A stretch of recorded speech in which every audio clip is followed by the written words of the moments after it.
Shocker is a 1989 horror film starring Peter Berg and Mitch Pileggi.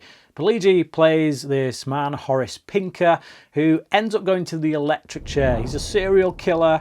He gets to the electric chair and stuff goes wrong, and as a result, he comes back as a super-powered psychopath, basically in the vein of A Nightmare on Elm Street's Freddy Krueger. This obviously being by the same man who wrote and directed that film. He writes and directs here, that man being Wes Craven. Very familiar ground, I would say. Now, if you'd have told me that this came before A Nightmare on Elm Street, I would probably have believed you. This feels like a dry run, but actually it came quite a few years after A Nightmare on Elm Street, so it feels more like a cash-in. It feels more like Craven going back to the well that produced the goods. Well, you know, I got a good result from that particular story, which was a story in and of itself that bore out much resemblance to one he'd done previously in Deadly Blessing.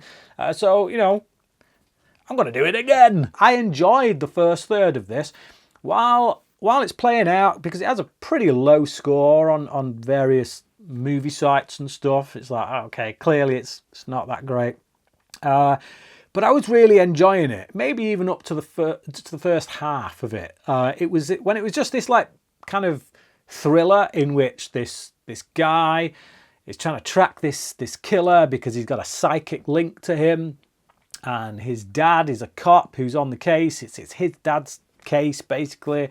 There's a lot of contrivances. It feels like there's a lot of stuff where you're kind of like, oh, that's convenient that he's linked to that person and that person's linked to that person, but you just go along with it because it's happening so fast. It's kind of like bat poop crazy stuff going on where it's just constant. This Pinker guy's just killing everyone left, right, and centre, and you're like, how is this dude getting away with all this? He's so brazen about it, but it's fun. It seems to take forever to get to the point that you're sold at on the video cover. You know, if you'd have been back in the video stores back in the 1980s, reading the back cover and like, what's this film about? Well, it tells you very explicitly, you know, like what it's about. This guy who goes to the electric chair. All that stuff doesn't happen until like way deep into the film, and you're checking your watch and you're like, when's this stuff gonna get to the point that I was promised in the blurb, so to speak? But when it does get to that point, that's when the film takes a bit of a nosedive and goes so crazy and so like just not fully formed is how I would describe it. Like, there's some neat ideas, and that's the problem with this film. It's like Craven's just had loads of these neat ideas, which again are kind of hangers on from his Nightmare on Elm Street days.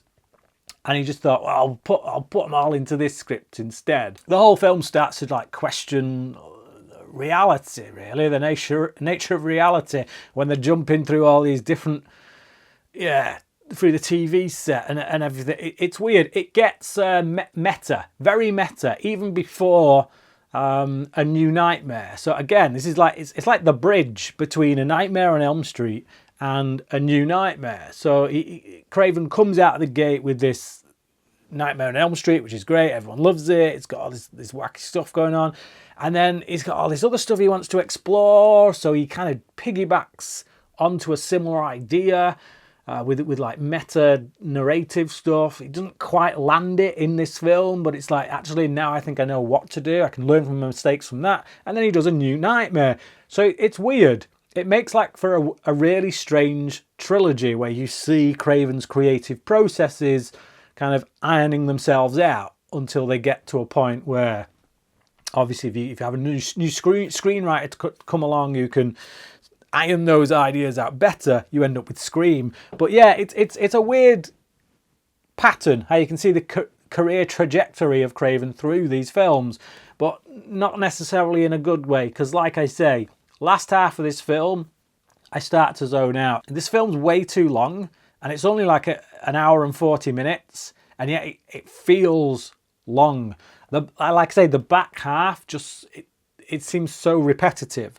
Like, he goes after Pinker. It doesn't quite work out. He comes away, and then Pinker comes back after him, and he escapes, and then he has to go back after Pinker, and he realizes he's got something that he can use to go after him. So he goes back, and it just feels like they're running around all the time, little tete-a-tete, and then they do a bit more running around, a little tete-a-tete, and then they run, and it gets a little bit tiresome, especially given the fact that the logic within the world that is being created just doesn't seem to be there. We just seem to do stuff because we need certain things to happen.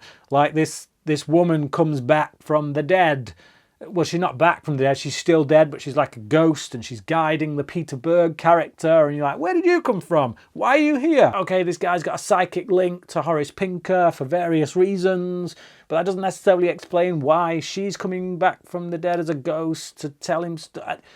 And you're kind of sitting there just scratching your head going, I feel like Craven knows what's going on here, but he just forgot to inform the rest of us. So we go along for the ride, and there are certain moments in that ride that are enjoyable because of what's happening, what's unfolding on screen, but I can't ever claim to understand what the hell is actually happening, why that stuff is happening.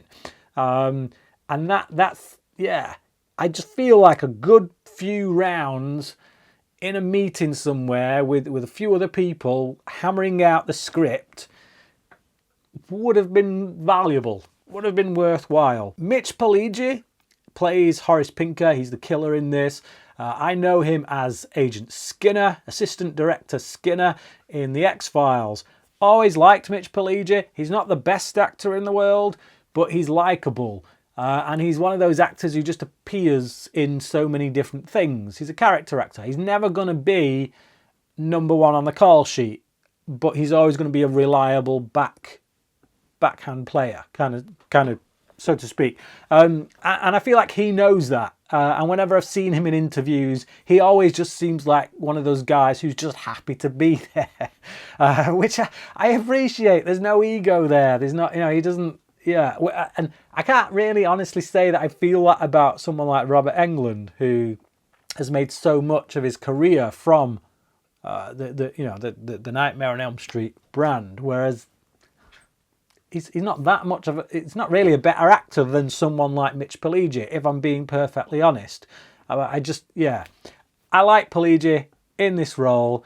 It would have been nice, I think, one, if the film was just ironed out better, that they just got rid of some of the weird logic holes and whatnot, and then two, on the back of that, giving him a sequel. I think Pileggi could have been playing this character for some years, but obviously it didn't work out that way. But I like him here. It's very different seeing him go full tilt, because I'm used to seeing him as Skinner, very kind of calm, very like holds things close to the chest, and that's not what this character is. This character is turn everything up to number 11 and just go completely wacky with it, and it's fun, it's amusing, it's fun to watch, but never anything more than that really. I just, like I say, I enjoy the first half quite a lot, to the point where I was watching it thinking, why does this film have such a low score? This is really entertaining. It's not the best made thing in the world, but I'm along for the ride. I like the chase.